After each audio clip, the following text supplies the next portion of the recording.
Hi, everybody, and welcome to our webinar, Recruitment 2.0, Optimizing Established and Next-Gen Techniques to Build Your Insight Community. I'm Quirk's editor, Joe Ridholm, and before we get started, let's quickly go over the ways you can participate in today's discussion. You can use the chat tab to interact with other attendees, and you can use the Q&A tab to submit questions to the presenter during the session, and we'll answer as many as possible during the Q&A portion afterwards. Our session today is presented by Rival. Enjoy the webinar. Hi there, everyone. I'm so happy to be joining you today on Quirk's Wisdom Wednesday to talk a little bit about Recruitment 2.0. My name is Jennifer Reid. I'm the President and Chief Methodologist at Rival Technologies. I've been working in the market research space for the majority of my life and have been lucky enough to be involved in moving methodology forward in the research space, sort of across several decades. Everything from going from paper surveys to the phone, from the phone to email, to the email and the web, from the web to insights communities, and now sort of looking into the future of what we might do. Today, I'm going to focus on talking about sort of how I think recruitment has really opened up. We've had a lot of avenues opened up to us for the purposes of recruitment. I'm really excited to share some tips and tricks that we have developed at Rival. Before we jump into those tips and tricks, and I promise this is the only slide I have that talks about Rival specifically, I think it might be helpful to sort of level set the approach that Rival takes to research, because it's certainly through this lens that my tips and tricks come from. At Rival, we kind of have three core brand promises. And while I'm giving you my little blah, blah about Rival, I'm going to encourage you to grab your mobile phone if you have it and grab that QR code. And you can kind of get a feeling for what I'm talking about in terms of how we built a platform to really rethink how a survey is delivered. This is actually a little bit of a real survey on market research trends. So we also appreciate whatever insights you want to give us along the way. So at Rival, we have sort of these three core promises. The first one is, communities built with members in mind. And what this really means is an absolute commitment every day to the member or the respondent experience. Everything that we build is through the lens of the individual, the person who's actually doing the research, because we believe very strongly that by providing an enjoyable experience for respondents, we get better data. The second is this sort of combination of quant and qual capabilities and how they go together.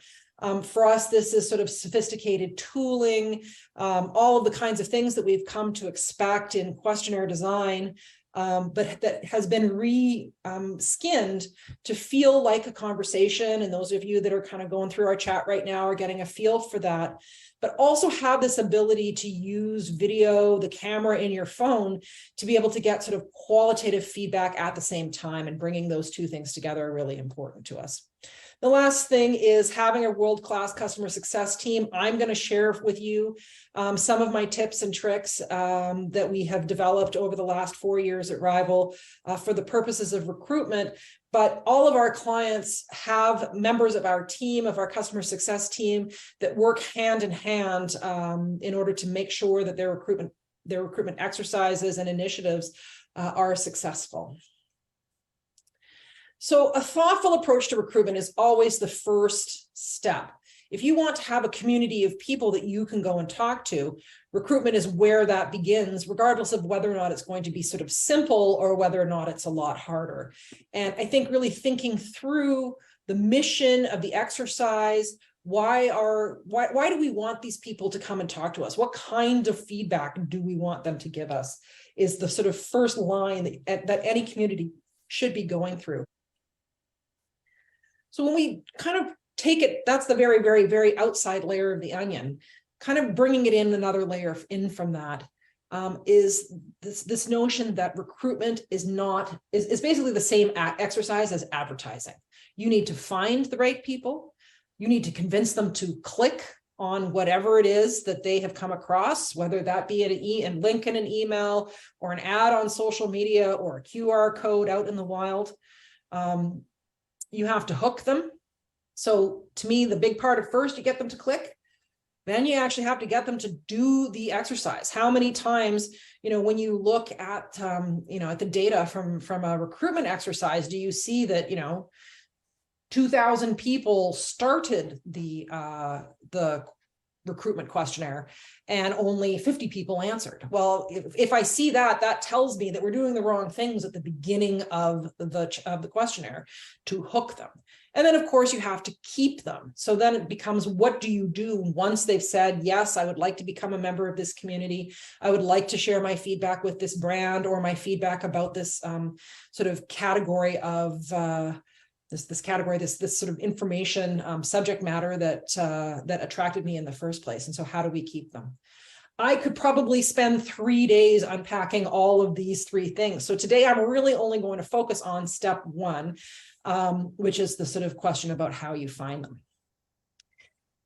In 2022, almost 2023, we are really lucky. I mean, when I first was recruiting, we called them, custom panels or insights communities in the very early 2000s, we really didn't have a ton of different resources or sources to go to in order to do recruitment, and it was really quite challenging. Today, we have, because we're just that much more, 23 years later, we're just that much more sort of digitally enabled. The notion of this mobile device is completely different than it was 20 years ago. This is on us all the time, and it can do a lot of things. And so if I'm using this device as my sort of main contact point with the people that I want to have become members of my community, it really opens up a lot of different sources for me. Now, I only have about 23 minutes, actually, looking at my stop clock. And so I'm not actually going to unpack each of these. I'm going to talk about them very briefly. But I will say that there is a full hour-long webinar that you can follow this link, and I'm sure Calvin will put it in the comments for me to make it easier even for you to grab it, where I do actually talk about each of these different kinds of sources in detail. But just sort of roughly, there's kind of 3 buckets of sources. So the first one are sources that are internal to you, the customer. You have your email database, you have your social presence that exists connected to your brand, and you have your CRM, perhaps in a way that is not quite the same as an email database. And I am going to talk a little bit about APIs in a minute. The sort of second big bucket are what I would think of as intercepts. In the early days of recruitment and insights communities, even of online research, we used pop-ups. I don't know if anybody remembers pop-ups. You go to a website and it would pop up and ask you, would you like to answer some questions for us today? And that came to a point where pop-ups were making us all crazy. And of course, the different browsers built a bunch of tech that stopped pop-ups from happening. I think now the way that websites work, there's actually lots of opportunity to do intercepts, but in a way that is web embedded, in a way that is app enabled. So, requests to join the community built right into the apps that a lot of brands have. And the third thing are QR codes. The greatest gift that the pandemic has given the market research industry, in my opinion, or at least in my work, is the fact that everybody knows how to use a QR code now. And so QR codes really give us this opportunity to do a kind of intercept recruitment out in the wild, whether that be, in store, whether that be on packaging, that we've never really had. That's a really cool avenue that hasn't been available to us, without putting boots on the ground. So that's sort of intercept. And then the third thing is, this is all very well and good, Jen. A lot of people tell me, but what do I do if I don't have my own internal sources? I don't have a means to intercept. There are some external ways that we can also go ahead and do some recruitment, and I am going to unpack those as well. So the first thing I want to talk about is using social media to activate, you have this community of people. A lot of brands do have this community of people that are already engaged with their brand through their social presence. So that could be, on the big social channels, Meta, Snapchat, TikTok. It could be on sort of tertiary social channels, whether that be, blog communities, whether that be, Pinterest, if it's gaming, it can be Discord. There's lots of different kinds of places where brands are connecting in a social way already with a community interested in engaging with them. And this becomes a very fertile field in which to recruit community. There's definitely some pros to it because these people are sort of already engaged, but they may not already be people who are engaging in research in that kind of rote way that we've all kind of gotten used to. These aren't members of other panels per se, but if you get their attention right, you actually can get them to come and join your communities and bring a voice into your research that you might not already have. A couple of tricks and best practices if you are going to use your socials in order to do recruitment. One is, of course, making sure that you're well connected with your socials team.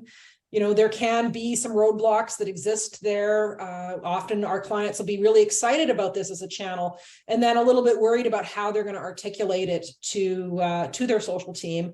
And that's where my CS team can come in and actually make sure that they're sort of showing that the thing that we're asking people to do is engaging and fun, and actually is additive to the social experience that they're having, as opposed to, here's my great, social presence that I've spent a lot of time curating exactly what the tone of that social presence will be. I don't really want to ask people to now go and take some clunky online survey that's going to ask them, how old they are and how much money they make in the first 2 questions. So you do need to know how to approach your social team. And then you do need to know how to approach the individuals that are within your social community, and making sure that that is being done in a way that is consistent with the tone that already exists. A couple of really specific tips and tricks. You need a clear call to action. I mean, again, remember, this is sort of an advertising exercise. And so a clear call to action is always what you're trying to get, you're trying to get people to do. A lot of times on social, because of course, what we're used to doing is seeing a post and making a comment within the social channel. We'll have, if it isn't really clear that you want people to click the actual link that exists in the, in the story or in the post, you may have to be, willing to go back into the comments and encourage people, put the link in there again, and actually make sure that people understand what it is that you want them to do, which is to actually click into something else. The way that our tech works, if it's something like Instagram, they can actually just do a story with a swipe up. They can answer the questions without ever having to leave Instagram. Those kinds of things make a big difference in terms of the, the recruitment power that a social channel can have. I do want to talk about incentives. It's important to be really clear about what your incentive is. And we use incentives because they are incentivizing. And because they work so many times, especially in the early days of really trying to engage with social, I would have clients that would tell me they didn't want, they didn't want to have the incentive in the actual post. And we would try to argue that was, a little bit counterintuitive, but eventually we say, okay, yeah, it's fine. Go ahead and do it without it. It's your social community. And often we would find that it would struggle. And then the minute we would add the incentive into the post, then we got some headway. So I do encourage you to sort of push to make sure that your incentives do appear within the post itself. The other thing is that in many cases, simply having organic posts isn't enough. The big platforms like Meta, when you're a brand with a presence on these social media channels, the channels are trying to get the brands to spend money. So unlike when you are just, when you're seeing your friends' feeds and posts, you're probably not seeing brands' posts, even if you're following them, without those posts having a little bit of a boost underneath of them. And so if you really want to get the most bang for your buck in the exercise of posting on social media for the purposes of recruitment, you may have to consider adding a little bit of a boost to it. The next thing I want to talk about is the sort of what I think is kind of the most interesting new place that we have, our opportunity that we have to do recruitment. And that is using APIs within your CRM. Oh my goodness, that was like 2 acronyms in a row. So what does this really mean, APIs in your CRM?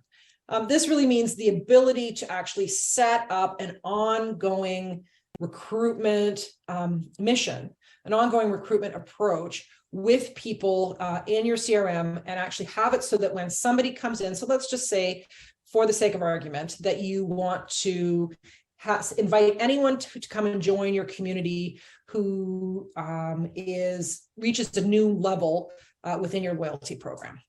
And the minute somebody in your database that they are changed from loyalty level 1 to loyalty level 2, that actually can then trigger automatically an invitation to join the community without anybody having to touch it. Because sometimes the challenge is that we think of recruitment as a one and done exercise. We like grab some people from the database, we send them an email to invite them, and then, kind of off they go and you've got your community. But it's this one sort of snapshot in time. The ability to use APIs for recruitment allow us to sort of have a bit of a trickle effect, whereas different kinds of customers are coming in or changing within your ecosystem, you can then trigger an invitation. I love this because I think one of the challenges that we have is that, community membership is a leaky bucket. No matter how great your tech is, how amazing your questions are, how engaging the exercise is, some people are going to join and then kind of never do anything again. Other people are going to join and they might participate for 2 or 3 months, and then they get bored or they get busy or whatever happens, and then they decide they kind of don't want to do this anymore. We're out there competing with a lot of entertainment, information, and inputs with people. And so this notion that you can find some magical group of people that will stay with you forever isn't really all that realistic. I think that recruitment APIs help to deal with that because you're always bringing fresh people into your conversation, replacing those people who have lost interest, bringing fresh insight into the exercise. And it's something that makes me really excited. Let me give you a specific example, just in case that wasn't clear enough. I do want to talk about sort of BRUNSWICK, who are sort of an umbrella brand for a bunch of different boating brands. So what they are interested in is, having a community with a real focus on sort of getting to know the people who are new to the boating community and what their experience is like. And so how it works is when somebody buys buys a product from within the BRUNSWICK umbrella, you know how when you sort of naturally go through and especially when you make a bigger purchase, and you might, you sign up for your warranty and you might agree, you agree to get the newsletter. Well, for them, agreeing to join the community is as simple as joining the newsletter. It's like another little button that the individual can click.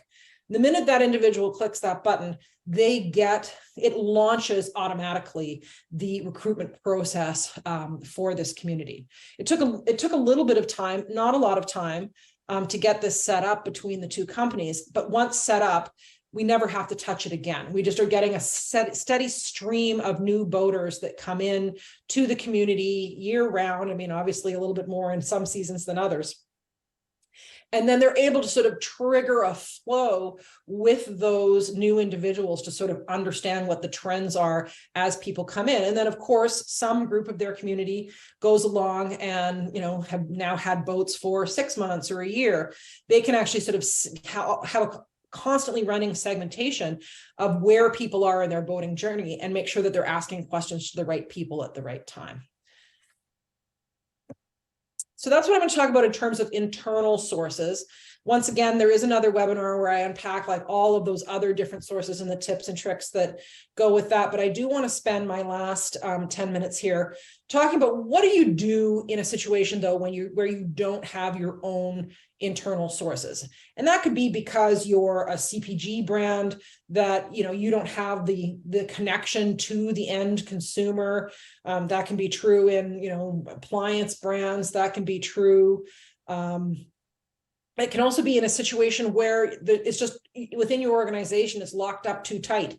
you just don't have access to these different kinds of sources from a research perspective because they're holding them for marketing channels and it's just difficult. So I do want to address a little bit what to do in that situation. And to me, there's kind of two big levers. I mean, obviously there's some other things on the list. We talked about influencers. I'm not going to talk about them too much today. There certainly are other kinds of advertising we can do, but I'm going to focus on, market panel and river sampling and social paid advertising, and then show a little comparison of the two. So the sort of easy source is the existing panels that exist out there. That could be recruiting from those panels themselves, or what I think of as river sampling, which is, the really big companies have created already, large pipelines that they use for their own recruitment of people that come through that are doing research. They send them in through routers and they go off, all over the place. So much online research is fulfilled, sort of through these big sort of river sampling solutions that exist. And so these are absolutely sources that we can use for recruitment. They're great because they are predictable. You're able to sort of order up specifically who you want. I want to buy, 500 Hispanic, 25 to 40-year-old men, in the United States. You can, give those specs and that's what you get back exactly. It's also quite quick. It'll fill, I mean, not if you're looking for a complete needle in a haystack, but in general, it fills very quick and it has a very stable budget. I order up who I want and I'm told it's going to cost, $4 or $2 or $27 a head. And I know exactly what it's going to be. And I can just give her. The challenge with this group of people is that they tend to be very incentive driven, while insight communities at a brand level are small and generally don't have like big sophisticated incentive programs that go with them. Most of my communities are running sweepstakes or things that are pretty straightforward, some surprise and delight. Maybe after you do, XYZ, you get an individual incentive, but these are not very lucrative communities to be members of. And so they tend to have a much higher churn. So I would say that, if I was going to recruit through River Sample, the rule of thumb that I try to use is, I think about if I want to recruit 1,000 people, I imagine a third of them will never answer anything again after the first initial exercise. And probably a third of them again will churn sort of within the first 3 to 6 months. And so if I want to have a consistent responding community of 1,000 people, I'm going to have to recruit, probably 3 times as much of that. In order to make it through a 12-month year, every year is a 12-month year, Jennifer, to make it through the year, and still have like a responding community. And by the way, I wouldn't recruit all 3,000 of those people at once either. I would probably recruit 1,500. I would kind of get to know that first 1,500, and then I would do a secondary recruit, at the 3-4 month mark, and then probably again at the 6-7 month mark, in order to kind of keep some fresh people in there. The other side of the coin is targeted ads, doing targeted social ads. And so in this situation, I'm actually talking about like building out an advertising campaign, come and join my community, buying ads on, for the most part, we use Meta, which is Facebook and Instagram. TikTok has some challenges to it. Happy to unpack TikTok challenges with any of you at a different time if you would like. But the other sort of what I sometimes think of as secondary platforms work great. Discord works terrific if Discord channels exist that you can advertise on. Like I said, Pinterest is another one if that is sort of appropriate to your target. The nice thing, so similar to recruiting on your own internal socials, we have found that recruiting in a paid social fashion gives us people that aren't sort of professional survey takers. We're really able to find people who are interested in the subject matter that we want to explore, and get them to come and join our communities. It does, the challenges with it is you have to kind of know what you're doing. So here's a few little best practices, making sure that you can integrate a pixel into your chat or your survey, and the ad helps those social platforms get smarter and brings the cost of it down. Being clear about who you're going to recruit. What I love about social recruiting is in a paid fashion is that if I want to recruit those same Hispanic 25-year-old man, I mean, presumably it's about a subject that they would be interested in talking about, and I can use images that are consistent with the audience that I'm trying to recruit. And actually, I can really get a very robust, very diverse group of people recruited in using social. If I'm conscious about what kind of images I'm using in the ads, because the images in ads are the most important thing. And then, being willing to sort of test out different kinds of concepts and ads. We often will launch a brand new recruit with 6 different ads. And so it's like not even an ABC, it's a ABCDEFG test. The nice thing about social is you can put a certain amount of budget to it, very small budget to it, see what works, and then go from there.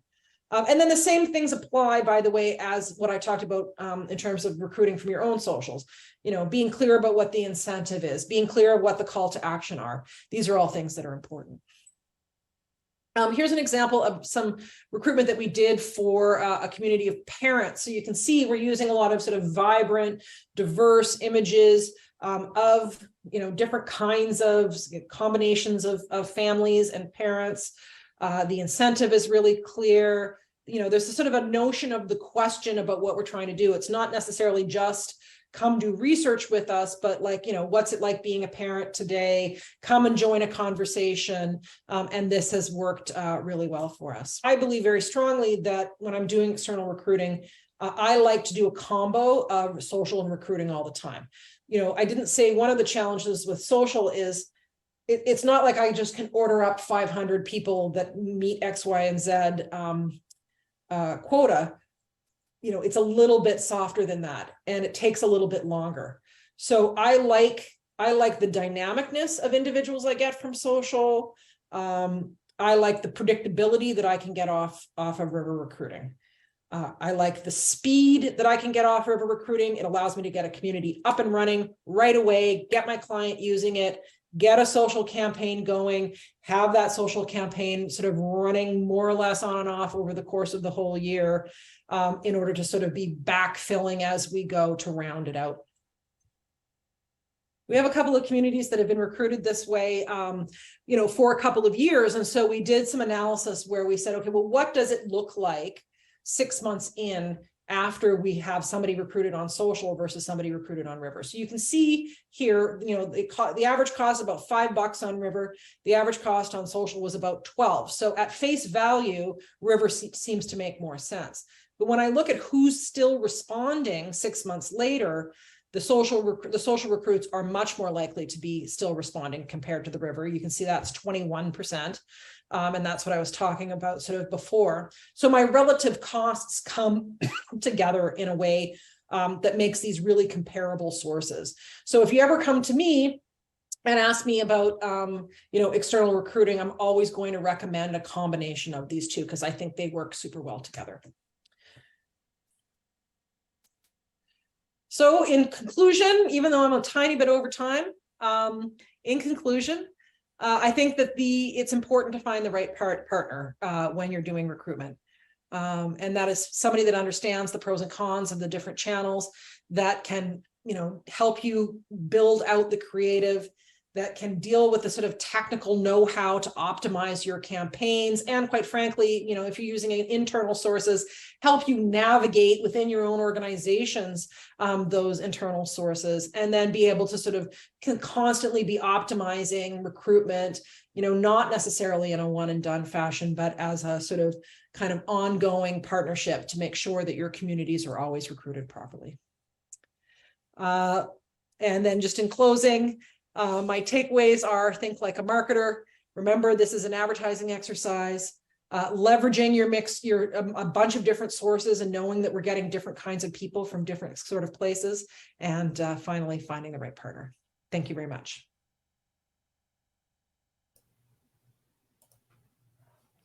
All right, we've got some good questions coming in here. Hello, hello. Getting online. Hello. Here. Hello.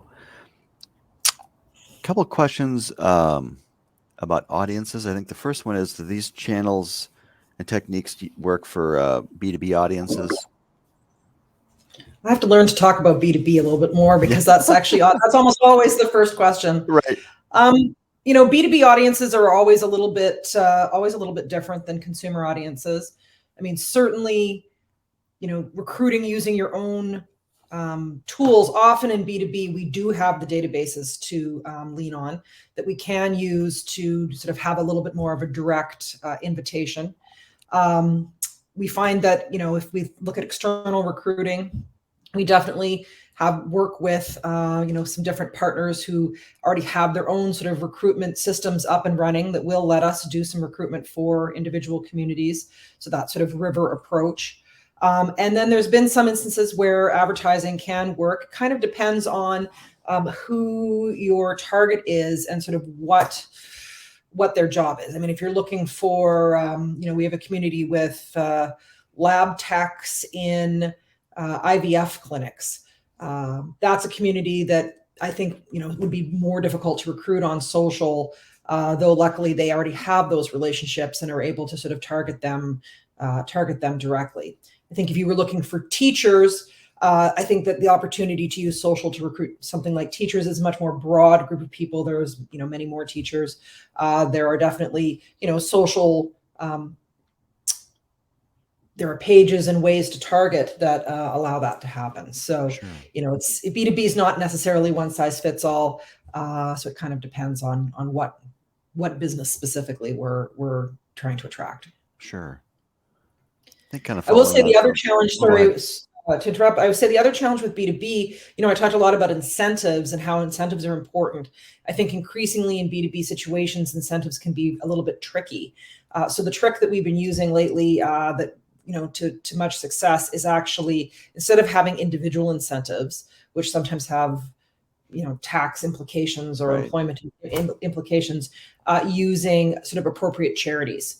So sort of saying like, you know, each person that joins will donate $5, and, you know, as the community responds and carries on, sort of continuing to have charitable donations attached to them.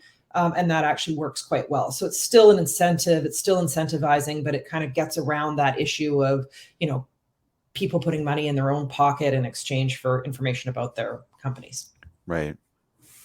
When I think to the question here too, that kind of follows on that with healthcare providers or professionals, they obviously have some things around what they can accept in terms of honoraria or incentives and things like that. So, yeah. And so understanding that, I mean, they're definitely, you know, people in healthcare get, you know, physicians, for example, are quite used to getting sort of fairly significant incentives for research work, but there definitely are places where that can be a lot more challenging. And so again, the idea of charitable donation tends to actually work really well.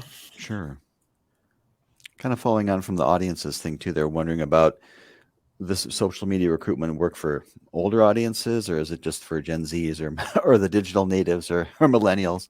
No, I mean, everybody and their grandma is on Facebook. So right. It works great. It works great really regardless of, you know, what age group you're looking for. We have communities very successfully recruited. And sometimes, in fact, you know, as all research, it's still true that that sort of 40-year-old woman is reasonably, you know, easy to recruit, whereas the sort of 22-year-old male is a lot harder. So, you know, that's true on social as well. You know, what social you choose is, you know, connected to what kind of target you're looking for. So if it's a slightly older target, Facebook is a better choice. If it's a younger target, probably Instagram or some of the other sources are better. You know, TikTok is still a bit of a wild, wild west in terms of recruiting, and they have a lot of rules that we're still figuring out and navigating. They are still figuring out and navigating their own rules, and we're figuring out and navigating them alongside them. So, right. This one's looking, do you have any tips for questions we should be asking in the recruitment survey to increase the chances of people joining the community? who asked that? Somebody seeded that question. That's my favorite. Yes. Okay. So here's like, when I get into, we talked about those three things, sort of how you find them, how you hook them, and how you keep them. Like that to me falls into how you hook them. And very much, I think that the first 2 or 3 questions that you ask in a recruitment survey or in a recruitment chat are the most important. And, when you're recruiting and you've invited people, especially in a branded situation, like I do not think it's appropriate especially if you're talking to your customers, like, dear customer, come and join my community. You ask them 2 questions and you're like, oh, you know what? Not you. That to me is actually deeply inappropriate. I would rather bring everybody in that raises their hand, and then have some people that maybe I'm not talking to quite as often because they aren't sort of in the heart of who I'm looking for to talk to on an ongoing basis. So to me, the first 3 questions really should be connected to what the individual wants to answer. A really easy example is we have a community for one of the hockey teams. I'm a Canadian, so of course I'm going to give you a hockey example. The obvious question that a fan wants to answer to a hockey team is, what kind of advice do you want to give to the team? I mean, the team doesn't care about the answer to that question. It's not that they don't care, but it's very predictable. Well, fire the goalie, and the coach is terrible, and whatever. Play this player more. But the fan feels good that they were asked that question, and so now they're actually going to want to answer more questions as they go along. So I'm a big believer in only asking demos at the top if there's some reason that you absolutely must. If it's liquor or something where you have to have some sort of proof of age, then that's appropriate. That's the only example that I would bend on that rule. But really trying to sort of say, what are the obvious sort of 2 or 3 questions that are interesting for the individual to answer? Because once I can get them, we are naturally completers of things. So we open something and we're like, oh, I don't want to do this, swipe out, that's easy.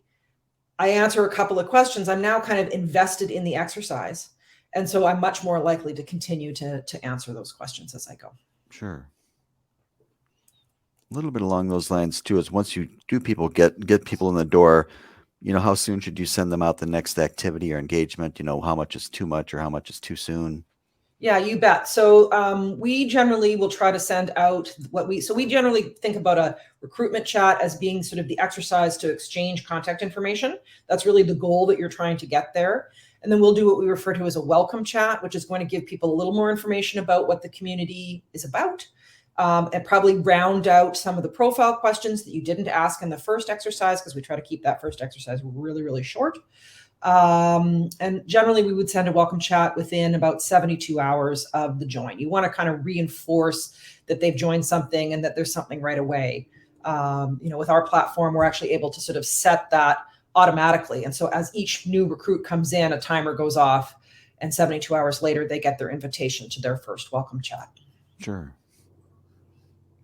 Well, I think we've gotten through all the questions here. So thank you very much, everybody out there, for joining us. Thanks, Jennifer. Thanks again, and enjoy the rest of your day. Have a good day, all. See ya.